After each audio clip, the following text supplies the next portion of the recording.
제가 짧은 시 한 편 소개해 드리도록 하겠습니다. 눈으로 한번 보세요. 제가 읽어 드리겠습니다.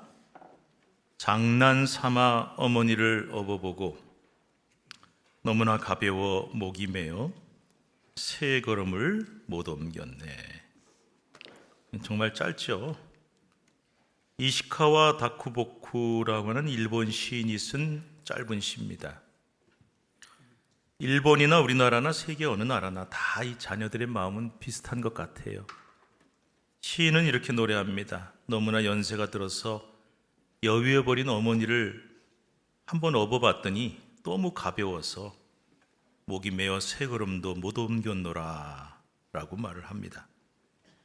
이렇게 어머니의 자식을 향한 사랑과 또 어머니를 향한 자녀의 사랑을 그린 시나 노래는 참 많습니다. 그런데 오늘은 아버지 얘기를 좀 주로 해보려고 합니다. 그렇다고 어머니를 쏙 빼놓고 얘기할 수는 없으니까 오늘 설교 우리 아버지, 어머니들, 부모님들 다 잘 들으시면 좋겠고요. 또 우리 자녀들도 잘 들었으면 좋겠습니다. 혹시 아시는지요? 옛날에 5월 8일이 어버이날이 아니었습니다. 무슨 날이었는지 아세요? 어머니 날이었어요. 아버지는 없었거든요. 그런데 1973년에 어머니 날을 어버이 날로 바꿨습니다. 그때 아버지도 이제 비로소 들어가게 된 거죠. 미국은 매년 5월 둘째 주일을 어머니 날로 지킵니다. 그리고 6월 셋째 주일을 아버지 날로 지킵니다. 따로 해요. 그런데 1994년에 가서 매년 7월의 넷째 주일을 어버이날로 지키게 됐습니다. 우리나라는 어버이날만 있고 어머니날, 아버지날은 따로 지키지 않죠. 생각해 보니까 만약에 다 따로 하면 이 자녀들이 부담이 굉장히 클 것 같아요.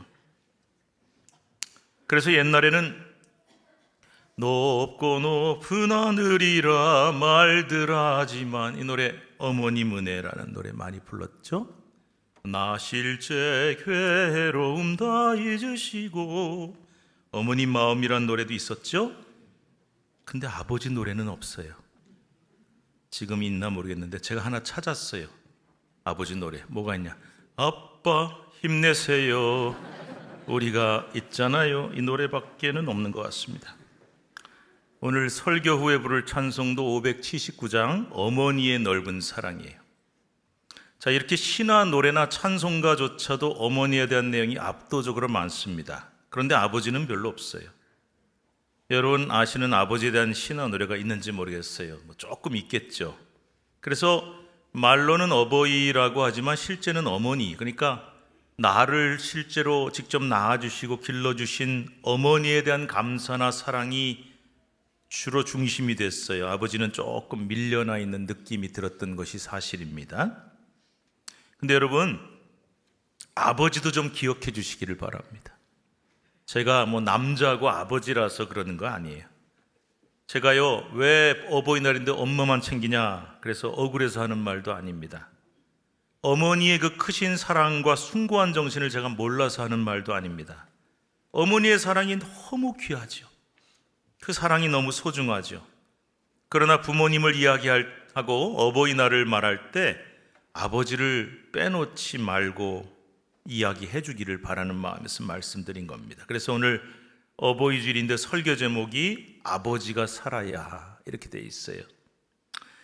아버지가 살아야 가정이 산다. 우리 교회도 열심히 참여하고 있는 아버지 학교의 주제입니다. 그런데 우리는 이 말을 이렇게 한번 바꿔보시면 좋겠습니다. 아버지가 살아야 가정이 살고, 아버지가 살아야 교회가 살고, 아버지가 살아야 자녀도 산다.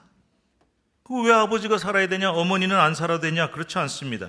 아버지도 살고 어머니도 살아야 됩니다. 그런데 오늘은 아버지라는 말씀을 나누려고 합니다. 우리 아버지 남편들 오늘 설교 특별히 잘 들으시기를 바라고요. 또 여기 보니까 우리 여성분들 많이 계신데 우리 여성분들은 더 귀를 기울여 잘 들으시기를 바랍니다. 여성분들이 오늘 설교를 잘 들으시고 실천을 해야 되기 때문입니다. 자, 그러면 왜 아버지가 살아야 됐냐? 왜 아버지가 살아야 가정이 살고 교회가 살고 자녀가 사냐? 성경을 근거로 제가 세 가지 이유를 말씀드리도록 하겠습니다. 첫 번째 이유, 한번 같이 읽어볼까요? 아버지는 가정에서 하나님의 형상을 보여줘야 하기 때문이다. 성경에 보면요, 하나님을 아버지라고 불러요. 우리도 기도할 때 하나님 아버지 이렇게 부르지 하나님 어머니 이렇게 부르지는 않잖아요. 왜 그럴까요? 자, 여러분, 만약에 하나님을 어머니라고 부르는 사람들이 있다면 의심해 보셔야 됩니다. 이단이 아닌가? 요즘 신천지도 아주 난리지만 사실 이단 전문가들에 의하면 하나님의 교회가 훨씬 더 위협적이고 위험하다고 합니다. 우리 동네 근처에도 있어요. 그런데 하나님의 교회라는 집단은 원래 안상홍 증인회라는 이단에서 시작이 되었습니다. 그래서 그들은 안상홍의 사후, 죽은 다음에 안상홍이 하나님 아버지다. 그리고 지금의 그 뒤를 물려받은 교주인 장길자라고 하는 여성이 하나님 어머니다라고 부릅니다. 큰일 날 소리고 진짜 이단이죠. 그런데 우리가 알아야 할 것이 하나 있습니다. 하나님 아버지라는 것은 남녀 성별의 의미가 아니에요. 하나님의 아버지면 그러면 하나님은 남성이신가? 아니에요. 그게 아니고 이미지와 역할의 의미를 갖고 있습니다. 실제로 성경에 보면은 어머니 같은 하나님의 상도 등장을 하거든요. 그 중에 대표적인 본문이 시편 131편 2절 말씀입니다. 우리 한번 같이 읽어볼까요? 시작. 실로 내가 내 영혼으로 고요하고 평온하게 하기를 젖된 아이가 그의 어머니 품에 있음 같게 하였나니 내 영혼이 젖된 아이와 같도다. 하나님께서 자녀들을 품에 안으시고 젖을 주시는 것 같은 그런 어머니와 같은 이미지로 등장을 하고 있어요. 하지만 성경에서 하나님은 어머니 같은 이미지가 있으실 뿐이지 하나님 어머니라고 하는 말은 어디에도 나오지 않습니다. 더욱이 하나님도 아닌 사람을, 교주를 하나님 어머니라고 하는 것은 말도 안 되는 반성경적인 주장입니다. 그래서 하나님의 교회는 확실히 이단입니다. 그런데 여러분, 그렇다면 왜 성경은 하나님을 아버지라고 부를까? 그리고 왜 우리도 하나님 아버지라고 기도하는 것일까요? 남녀 성별의 의미는 아니라 그랬습니다. 자, 우리 한번 아버지라고 하는 이미지를 한번 떠올려 보세요. 어떤 게 떠오릅니까? 아버지는 날 낳아주신 분이다. 우리 집의 가장이다. 가정의 리더다. 이끄시는 분이다. 아버지의 권위 등등이 떠오를 겁니다. 그래서 여러분, 아버지는, 우리 집의 아버지는, 한 가정의 아버지는 가정 안에서 하나님의 형상을 보여줘야 되는 겁니다. 어린 자녀들은 실제로 교육학자들에 의하면 내 아버지, 육신의 아버지를 통해서 하나님 형상을 보고 하나님 이미지를 새겨나간다고 합니다. 그래서 아버지상이 왜곡이 되면 하나님상도 왜곡이 됩니다. 중요한 얘기예요. 우리 아버지가요, 사랑이 참 많고 다정한 아버지였어. 그러면은 하나님상도 나한테 아주 우리 하나님은 다정하신 분이고 사랑이 많으신 하나님이야, 이렇게 각인이 된다는 거예요.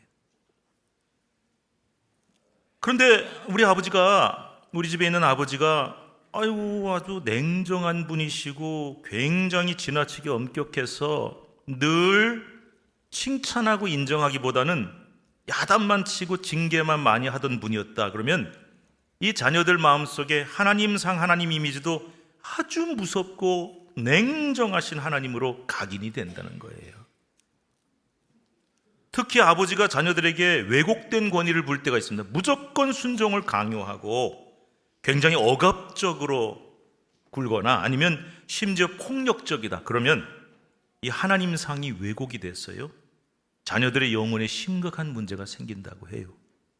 제가 아는 분도 자매님인데 하나님을 아버지라고 잘 못 불렀어요.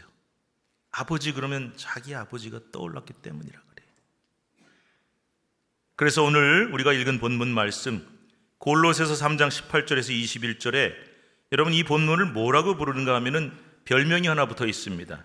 그리스도인의 가정생활 지침. 안 믿는 사람 말고 우리 그리스도인들은 가정이 어떤 가정이 되어야 되느냐, 즉 가정 안에 있는 남편과 아내의 관계가 어떠해야 되는가, 그리고 부모와 자녀 관계는 어떻게 형성되어야 되는가, 이것을 말씀하고 있기 때문에 이런 이름이 붙은 거예요. 그런데 그 중에 아내와 남편 관계는 어떠해야 될까요? 우리 18절, 19절 말씀부터 한번 읽어볼까요? 시작. 아내들아 남편에게 복종하라. 이는 주 안에서 마땅하니라. 남편들아 아내를 사랑하며 괴롭게 하지 말라. 자, 이 말씀 의미는 제가 뒤에 설명을 드리도록 하겠습니다. 자, 뒤이어 20절과 21절은 부모와 자녀 관계를 말씀하고 있어요. 우리 한번 읽읍시다. 시작. 자녀들아 모든 일에 부모에게 순종하라. 이는 주 안에서 기쁘게 하는 것이니라. 아비들아 너희 자녀를 노엽게 하지 말지니 낙심할까 함이라. 자, 일단 자녀들은 마땅히 부모에게 순종해야 된다. 그런데 자녀가 부모에게 순종만 하면 되는 게 아니고 부모도 해야 될 일이 있어요. 그래서 이 그리스도인의 가정생활 지침은 일방적인 게 없어요. 다 상호관계예요. 그러니까 아버지는, 어머니는, 부모는 어떻게 되냐? 본문에는 아비들아 아버지만 나오지만 부모입니다. 부모는 자녀를 노엽게 하지 말아야 한다고 말씀합니다. 그렇습니다. 부모는, 특히 아비들, 아버지는 왜 자녀를 노엽게 하지 말아야 되냐? 자녀를 낙심시키거나 실망시키지 말아야 되느냐? 그것은 앞서 말씀드린 대로 자녀들에게 육신의 아버지의 모습이 하나님의 형상을 형성시켜주기 때문이에요. 가정에서 아버지가 중요한 것은 내 아내와 가족들에게, 특히 자녀들에게 하나님의 형상을 보여줘야 하기 때문이라고 했지요. 이 자리에 계신 우리 가장들이여, 아버지들이여, 여러분이 가정 안에서 특히 내 자녀들에게 바르고 좋은 건강한 하나님의 형상을 보여준다 한다는 사실을 꼭 기억하시고 그 사명을 잘 감당하시게 되기를 축복합니다. 둘째, 왜 아버지가 살아야 가정이 살고 교회가 살고 자녀가 살까요? 한번 같이 읽어볼까요? 시작. 아버지는 가정의 머리이기 때문이다. 헤드, 머리. 자, 아버지는 아내와 자녀들에게 머리 역할을 감당해야 된다는 것이죠. 오늘 본문 18절 말씀 읽어볼까요? 18절 시작. 아내들아 남편에게 복종하라. 이는 주 안에서 마땅하니라. 어떤 분이 이 성경 읽고 너무 기쁘더래요. 그래서 아내 보고 무조건 복종하라고 성경에 써있다. 과연 그럴까요? 여러분, 이 말씀은 무조건적인 복종이 아닙니다. 맹목적으로 아내가 남편에게 순종하라는 뜻이 아니에요. 그것은 오늘 본문과 같은 내용을 담고 있는 똑같은 내용이에요. 에베소서 5장 22절부터 24절 그리고 33절 읽어보면 이유를 알 수가 있어요. 먼저 22절부터 24절까지 시작. 아내들이여 자기 남편에게 복종하기를 주께 하듯 하라. 이는 남편이 아내의 머리됨이 그리스도께서 교회의 머리됨과 같음이니 그가 바로 몸의 구주시니라. 그러므로 교회가 그리스도에게 하듯 아내들도 범사에 자기 남편에게 복종할지니라. 여러분 중에 혹시 여성분들은 이런 생각하실지 모르겠어요. 아, 목사님은 남자니까 아내들한테 남편을 머리처럼 잘 떠받들어라 하고 설교하는구나. 근데 여러분, 이거 제가 하는 말이 아니에요. 남편은 가정의 머리가 돼야 된다. 하나님의 말씀이 그렇게 말씀하고 있어요. 방금 우리가 읽은 에베소서 말씀처럼, 자, 교회의 머리가 누구시냐? 예수 그리스도가 교회의 머리시다. 마찬가지로 남편도 아내의 머리가 되기 때문에 순종해라. 그리고 33절에 보면은 존경하라고 돼 있는데 종합해 보자면 이런 의미라고 보시면 돼요. 남편을 존중해 주어라. 그래서 여러분, 이것을 헤드십이라고 불러요. 머리됨. 자녀가 아버지를요, 또 아내가 남편을 가정의 머리로 인정을 하고 따라주는 겁니다. 이게 돼야 부부가 화평하고 가정에 평화가 옵니다. 리더십 전문가들이 이런 얘기를 하더군요. 자, 우리가 많이 쓰는 말이 있어요. 리더십. 그런데 이 리더십하고 헤드십은 비슷한 말이지만 차이가 있다. 잘 들어보셔야 돼요. 리더십은 뭐냐?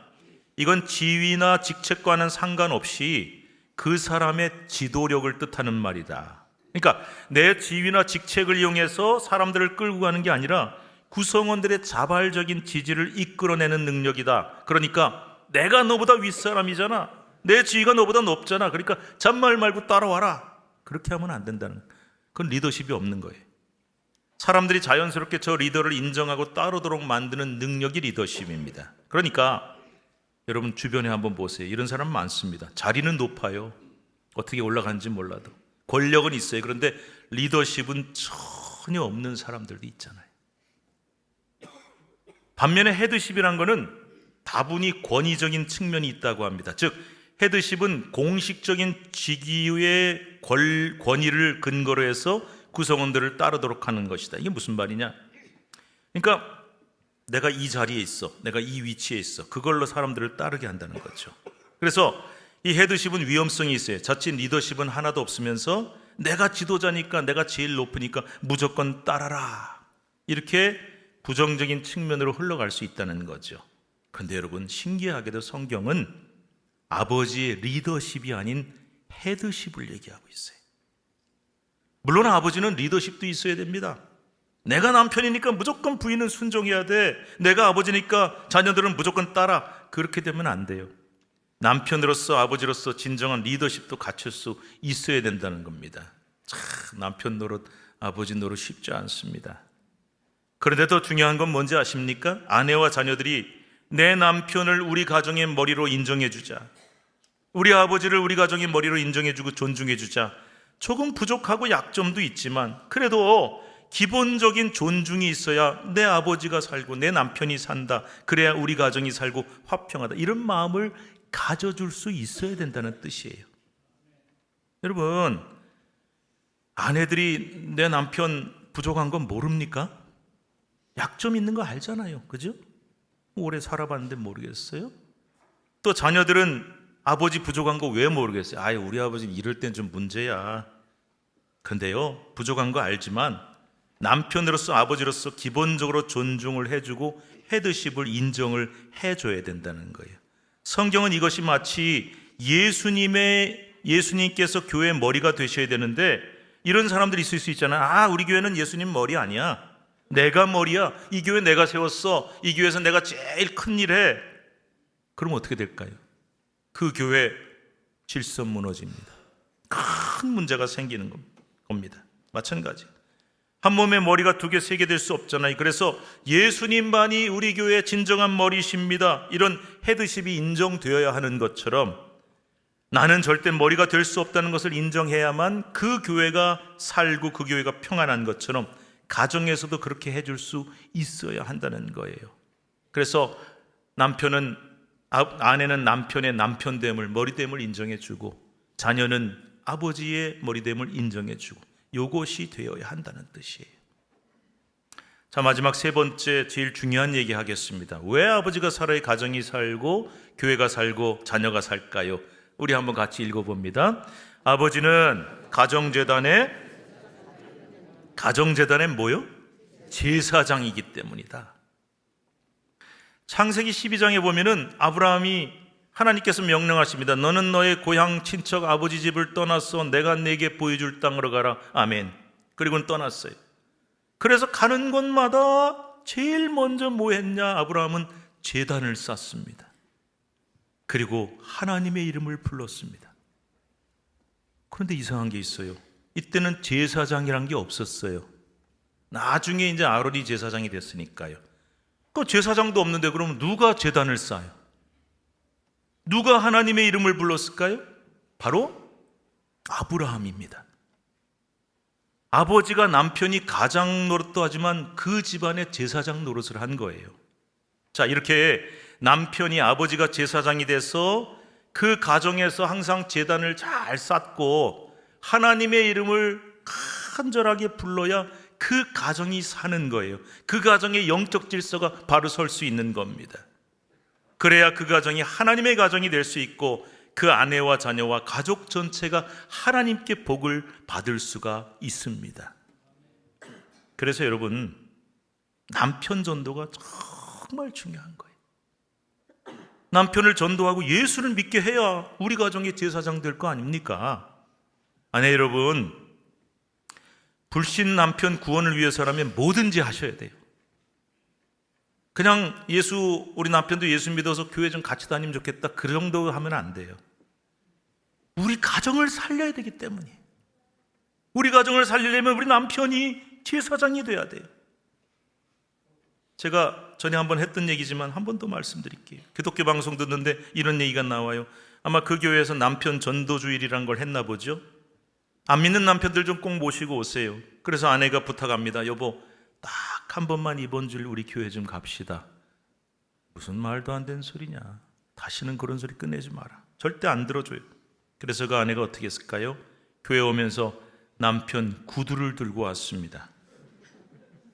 그리고 와서 옆에다 딱 구두를 놓고 기도했더니 하나님, 오늘은 제 남편이 구두만 왔습니다. 그러나 다음에는 꼭 구두 주인도 오게 해주세요. 간절한 기도를 드렸더니 하나님이 응답하셔서 그 구두 주인이 남편이 교회를 나와서 구원받았다고 하네요. 여러분 그렇습니다. 다음 주일날 다 구두 들고 오실지 모르겠습니다만은 우리는요 남편 구두라도 예배당에 갖다 놓는 그 간절함이 있어야 돼요. 아니 우리 남편은 아무리 해도 안 돼요. 아무리 해도 안 돼요. 포기해야 될 것 같아요. 그러시면 안 돼요. 남편 영혼 구원을 위한 뜨거운 열정이 있어야 됩니다. 무슨 수를 써서라도 우리 남편 구원받게 해야 됩니다. 그런데 구원만 받는 것이 아니라 우리 남편이 하나님 우리 가정의 제사장이 되게 해주세요. 그렇게 기도하셔야 됩니다. 그래야 우리 가정이 살고 우리 가족이 살고 우리 자녀가 살 수 있습니다. 이제 마지막으로 여러분께 부탁을 좀 드리려고 합니다. 이 자리에 계신 우리 자녀들이요, 우리 아버지 길을 좀 살려줍시다. 우리 아내들이요, 남편 길을 좀 살려줍시다. 예, 아멘입니다. 우리 남편들이요, 아버지들이요, 기 좀 펴시고 어깨 좀 쭉 펴고 사십시다. 요즘에 기 죽은 남편, 기 죽은 아버지들이 너무 많습니다. 자, 그렇게 되려면 목사님 참 속 시원하게 얘기 잘하신다. 남편이 기가 살아야지. 아내나 자녀들이 좀 그렇게 해야지. 근데 여러분 그걸로 시작되는 게 아니고요. 우리 남편들, 아버지들이 먼저 해야 될 일이 있어요. 이게 뭐냐? 잘 들어보세요. 억압적이거나 왜곡된 권위주의를 가지면 안 됩니다. 무슨 말이냐? 남편이니까 무조건 따라라. 틀려도 따라와라. 아버지니까 무조건 순종해라. 이건 잘못된 권위주의예요. 그걸 가지면 안 돼요. 또 무조건적인 남존여비, 여필 정부 옛날에 많이 썼죠. 남자 가면 여자는 다 따라오는 거지. 그렇게 하면 안 돼요. 이제는 안 돼요. 그래서 가족들과 아내와 자녀들에게 진정으로 존중받는 리더십을 가지실 수 있어야 돼요. 그래서 우리가 하나님 앞에, 하나님 저는 그런 기도력 리더십이 너무 없어요. 하나님 그런 마음, 그런 리더십 갖게 해달라고 기도 열심히 자신을 위해서 먼저 하셔야 되고, 그리고 나도 누구 맨날 시키는 사람이 아니라 스스로 모범이 되고 본이 되는 사람이 되셔야 합니다. 그래야 아버지로 존중받고 남편으로 존중받을 수 있어요. 자, 그 다음에 이제 아버지를 살리기 위해서 아내들이 해야 될 일이 있어요. 아내는 아까 얘기했죠. 남편의 헤드십, 머리됨을 인정을 해주고 우리 가정의 제사장으로 적극적으로 세워주고 길을 좀 살려주고 남편을 세워주는 역할을 해야 돼요. 그래야 가정이 살고 그래야 자녀가 살고 교회가 삽니다. 여러분, 바보 온다리가 평생에 제일 잘한 일이 뭔지 아세요? 바보 온달 모르세요? 온다리가 평생에 제일 잘한 일이 뭘까요? 장가 잘 간 거예요. 평강공주를 만났어요. 바보 온다리가 나중에 온달 장군이 된 거는 평강공주를 만났기 때문이에요. 그런데 제가 그 내용을 읽다 보니까 깨달아지더라고요. 그럼 평강공주는 뭐 했나? 여러분, 온다리가 바보 아니에요. 바보 아니에요. 바보는요 아무리 가르쳐도 안 돼요. 바보가 아닌데 환경이 안 따라준 거예요. 너무 가난하고 힘드니까 배우지를 못하고 능력을 발휘하지 못하니까 바보 소리 들은 거예요. 근데 아내로서 평강공주는 이 남편 속에 숨겨진 잠재력을 발견했어요. 그리고 그것을 개발하고 잘 세워주는 일을 했어요. 제가 지금 무슨 얘기 하려고 그럴까요? 잠언 31장에 보면은 현숙하고 지혜로운 여인이 누군지를 말씀하고 있는데, 제가 한번 읽어볼 테니까 여러분들은 눈으로 한번 보세요. 누가 현숙한 여인을 찾아왔겠느냐? 그의 값은 진주보다 더하니라. 이 현숙이란 말은요, 지혜롭다고 보시면 돼요. 세상에 지혜로운 여인을 아내로 얻는 사람은 진주보다 더 값진 것을 얻는 것이다. 그러면은 지혜로운 여인은, 아내는 어떤 사람이냐? 11절. 그런 자의 남편의 마음은 그를 믿나니 산업이 핍절하게 아니하겠으며, 12절. 그런 자는 살아있는 동안에 그의 남편에게 선을 행하고 악을 행하지 아니하느니라. 23절에 중요한 말씀이 나와요. 그의 남편은 그 땅의 장로들과 함께 성문에 앉으며 사람들의 인정을 받으며. 무슨 말일까요? 내 남편이 가정 안에서뿐만 아니라 밖에 나가서도 누구를 만나서도 사람들에게 잘 인정받도록 세워줄 줄 아는 그런 아내가, 남편을 잘 살리는 아내가 지혜로운 아내다. 마지막으로 우리 자녀들에게 부탁합니다. 우리 아버지를 좀 잘 살려드립시다. 그래서 우리 가정 안에서 진정한 리더십을 발휘할 수 있도록, 특별히 아까 말씀드린 것처럼 우리 가정의 제사장으로서 영적인 헤드십을 잘 발휘하실 수 있도록, 그리고 우리 집안에서뿐만 아니라 밖에 나가서도 인정받고 존중받으실 수 있도록 잘 도와드려야 됩니다. 저는 이 사실을 좀 뒤늦게 깨달았어요. 제가 결혼하고 아이들을 낳고 키워보니까 아이고, 아버지를 좀 더 존중하고 인정해 드렸어야 되는데, 아버지 좀 얘기하실 때 좀 잘 귀 기울여 들을 걸. 그런데 그것을 깨달았을 때는 아버지가 계시지 않았습니다. 안 계시더라고요. 그래서 효도는요, 유효기간이 있대요. 하고 싶어도 못할 때가 온다는 거죠. 그래서 아버지, 어머니 잘 존중하고 받들고, 하시는 말씀 잘 귀 기울여 듣고 효도를 해야 됩니다. 늦기 전에. 오늘은 어버이 주일입니다.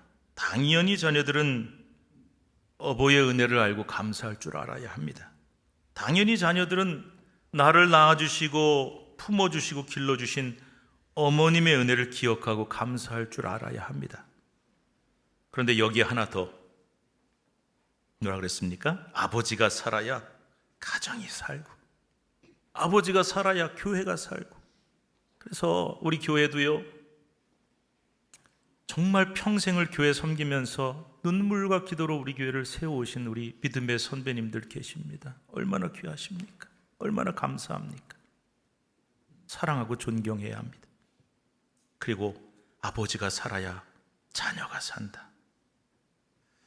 오늘 어버이 주일인데도 아버지 얘기만 해서 대단히 죄송합니다. 대신에 내년 어버이 주일 때는 어머니 얘기만 하겠습니다. 아무쪼록 우리 아버지들이 무엇보다 우리 가정의 영적 제사장이 되기를 간절히 축복합니다. 그래서 내가 아버지로서, 남편으로서 내 가정을 살리고, 아내를 살리고, 자녀와 자녀선을 살릴 수 있는 그런 믿음의 아버지가 되시기를 주님의 이름으로 간절히 축복합니다. 기도합시다. 하나님, 우리에게 부모님 주셔서 감사합니다. 아버지와 어머니를 주셔서 감사합니다. 낳아주고 길러주신 어머님의 은혜를, 그리고 우리 가정의 가장으로서, 영적 제사장으로서 세워져야 될 아버지의 권위와 그 사랑과 존중을 드릴 수 있는 자녀들 되게 해 주시옵소서. 우리 가정에, 우리 교회에 믿음의 선배님들을 허락하셔서 감사합니다. 우리 교회 70주년 역사 속에 일평생 교회를 내 몸처럼 섬기고 눈물과 기도로 우리 교회를 세우신 우리 믿음의 선배님들 사랑하고 존경합니다. 건강 주시고 은혜 주시옵소서.